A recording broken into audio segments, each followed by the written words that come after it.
Hello बच्चों, आज हम लोग जानने वाले हैं क्या पैलिंड्रोम क्या है ना।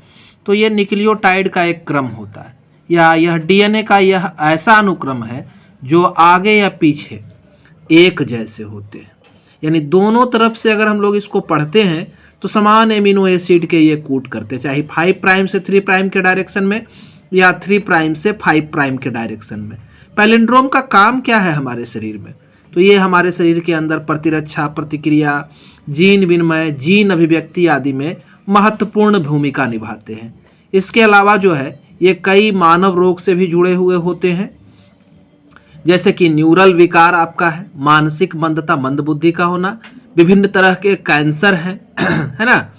तो जैसे आपका मलयालम, डालडा दोनों शब्दों को आप पढ़ते हैं तो क्या देता है, सेम मतलब देता है। वैसे ही हम लोग नाइट्रोजिनस बेस है ना, न्यूक्लियोटाइड के क्रम को इस तरह से लिखते हैं कि दोनों तरफ से इसको रीड करने के बाद इनका कोडिंग सीक्वेंस जो होता है वो क्या होता है, एक होता है।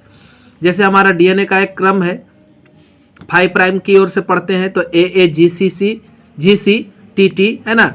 तो इसी तरह से 3 प्राइम से पढ़ते हैं तो ये TTTCGAA को दे रहा है, यानी ए के साथ टी जुड़ेगा इस क्रम से है ना। तो ये सीक्वेंस जो है वो क्या कहलाते हैं, पैलिंड्रोम्स कहलाते हैं। धन्यवाद।